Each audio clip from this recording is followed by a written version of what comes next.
YTN 뉴스라이더와 함께하고 계십니다. 오늘은 대전부터 가봅니다. PC방에 40대 남성이 들어오더니 다짜고짜 여성 직원을 폭행한 일이 있었습니다. 도망가면 잡아와서 또 때리고 도망가면 또 때리고 살다 이렇게 무자비하게 맞아본 건 처음이다. 피해자는 아직도 떨고 있습니다. 뇌진탕에 치아 손상까지 많이 다쳐서 지금 병원에 계세요. PC방에는 도와줄 사람이 없었고 비명 소리에 놀란 아래층 사장님이 뛰어오셔서 말려도 폭행은 멈출 줄 몰랐습니다. 경찰이 오고 나서야 그제서야 멈췄대요. 무슨 억하심정이 있어서 건장한 남성이 PC방 여직원을 때릴까요?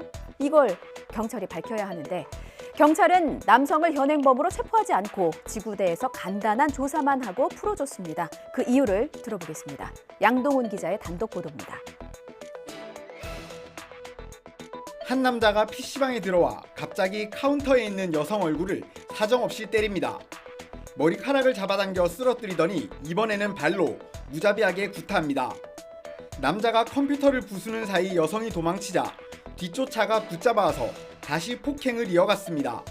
남자는 아랑곳하지 않고 경찰이 출동할 때까지 발로 차는 등 10분 가까이 구타를 지속했습니다. 태어나서 이렇게 막 무자비로 맞아본 적이 없으니까 너무 무서웠거든요. 혼자서 계속 때리니까 뭐 도망가면 잡혀오고 너무 진짜 지금도 계속 불안하고 혼자서 잊지 못하겠더라고요. 가해 남성은 과거 PC방 사장과 동업자 관계였던 거로 조사됐습니다. 그 건장한 남자가 여자 혼자 있는데 와가지고 저렇게 무차별 폭행을 했는데 그 영상을 뻔히 다 보시고도 풀어졌다는 그 자체가 나는 정말 너무 진짜 이상하다고 생각합니다. 경찰은 가해 남성이 지시에 순순히 응하고 사건 영상도 있어서 조사 뒤 돌려보냈다며 폭행 이유를 밝히기 위해 추가로 수사하고 있다고 설명했습니다. 지하 주차장에 구멍이 뻥 뚫렸습니다. 전기차가 벽을 뚫고 술집으로 돌진한 건데요. 불행 중 다행히도 크게 다친 사람은 없었습니다. 60대 대리운전 기사가 운전했는데 급발진을 주장했습니다. 지하 주차장으로 내려가는데 갑자기 속도가 붙었다. 그렇게 벽을 뚫고 돌진한 거죠. 안동준 기자의 보도입니다. 지하 주차장 한쪽 벽면에 커다란 구멍이 나 있습니다. 벽면 안쪽 술집은 폭격을 맞은 듯 아수라장이고 깨진 술병들이 바닥에 널브러져 있습니다. 전기자동차가 주차장 벽면을 뚫고 술집에 진입한 건 어젯밤 10시쯤. 술집에 손님은 없었지만 차에 탄 사람과 술집 종업원 등 5명이 경상을 입어 병원으로 옮겨졌습니다. 위에서부터 났어요.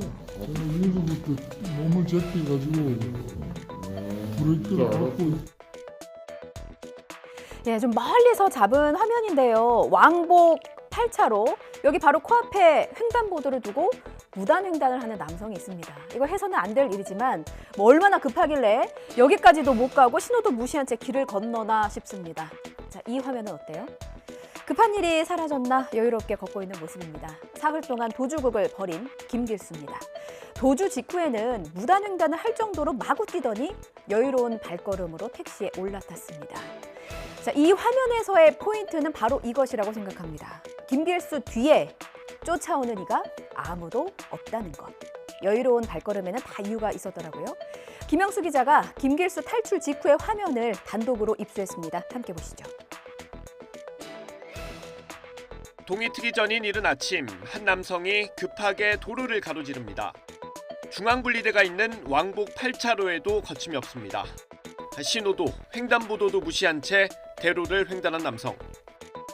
이제 조금 여유가 생겼는지 조깅하듯 속도를 늦춘 뒤 설렁설렁 걷기도 합니다. 유유히 승강장까지 와서 대기 중이던 택시에 오릅니다. 이후 63시간 동안 탈주극을 벌인 김길수가 병원에서 빠져나온 직후 모습입니다. 병원에서 직선으로 500m 정도 거리, 상대적으로 여유 있는 김길수의 모습 뒤로 쫓는 사람은 화면에 보이질 않습니다.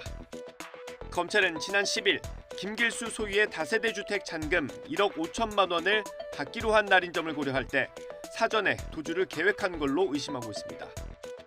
탈주 언제부터 계획하신 건가요? 계획 안 했어요. 조력자 있나요? 없어요. 마지막으로 하고 싶은 말 있으세요?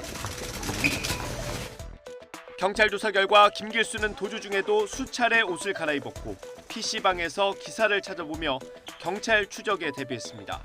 또 미용실에 들러 머리를 자르기도 했습니다. 사건을 송치받은 검찰은 김 씨의 특수 강도 혐의와 도주 혐의를 병합해 기소할 걸로 보입니다. 도주 경위하고 그 이후 조치의 적정성까지 엄중하게 조사하고 있고 그 과정에서 드러난 그 재발 방지 조치도 강구하고 있습니다. 그 내부의 직원들의 과오 여부에 대해서 서울청과 교정본부에서 직접 지금 조사 중입니다. 또 코인 사기 소식이네요. 믿고 투자하면 대박 난다. 내 마음이 힘들고 세상이 어수선할수록 믿으라고 강요하는 이들의 말은 절대로 믿지 마세요. 대박은커녕 쪽박만 찹니다. 유명한 주식 투자 전문가를 사칭한 사기꾼에게 속아서 넘어간 피해자, 코인에 거액을 투자했다가 한순간에 날렸습니다. 코인 사기를 막을 수 있는 장치도 미비한 실정입니다. 피해를 당해도 구제받기가 쉽지 않다는 소리예요. 윤태인 기자입니다. 60대 남성 A씨는 지난 2018년부터 한 투자 전문가의 유튜브 영상을 보며 주식 투자를 해왔습니다. 영상 속 조언대로 투자했더니 수익률이 한때 30%까지 치솟아 신뢰가 쌓였습니다. 그런데 지난 7월 투자 전문가의 사진과 이름을 내건 계정으로 휴대전화 메시지를 받았습니다. 주식에 들어있는 돈을 다 빼서 여기에 다 넣으시라. 그러면은 이게 500% 수익이니까 주식은 할 필요가 없다. 추천받은 코인 거래소로 4번에 걸쳐 모두 2억 8천만 원을 투자했는데 시간이 지날수록 가격이 계속 올라 믿음은 더 커졌습니다. 하루하루 매일 프로수가 올라가는 거예요. 그러니까 뭐 20% 됐다. 그 다음 날은 30% 되고 그 다음 날은 35%. 하지만 얼마 뒤 수익을 현실화하려는 과정에서 A씨는 수상한 낌새를 눈치챘습니다. 거래소 측에서 코인을 산 지 90일이 지나기 전에는 팔 수 없다며 거래를 막았기 때문입니다. 투자 전문가 홈페이지에 있는 연락처로 직접 전화를 건 뒤에야 A씨는 속았다는 사실을 알아차렸습니다. 저하고는 아무 상관이 없습니다. 코인을 한 번도 코인을 추천해보거나 코인에 대해 얘기한 적이 없어요. 지금 이 정도 규모면 제가 봤을 때는 수천 명 되지 않을까 싶습니다. 그렇게 이제 인물 등록이 돼 있고 증권가에서 활동하시면서 수익도 많이 보신 분들 대상으로 이제 도용을 해서 사용하고 있습니다. 사칭범이 대포 통장으로 투자금을 받은 데다 서버가 해외에 있어 추적이 어려운 텔레그램으로 메시지를 주고받아 경찰에 신고하더라도 범인을 잡기 쉽지 않습니다. 보이스피싱 피해자들이 이제 은행에 직접 연락을 하면 그 피해 계좌를 즉시 동결을 시킵니다. 그런 제도들이 이제 코인 사기나 뭐 비상장주식 사기에도 도입돼야 된다고 생각합니다. 해당 거래소는 인출을 거절해오다 지금은 폐쇄돼 흔적도 없이 사라진 상황. 사실 그게 다 갚아야 빚이거든요. 사는 의미도 없고 너무 착잡해요.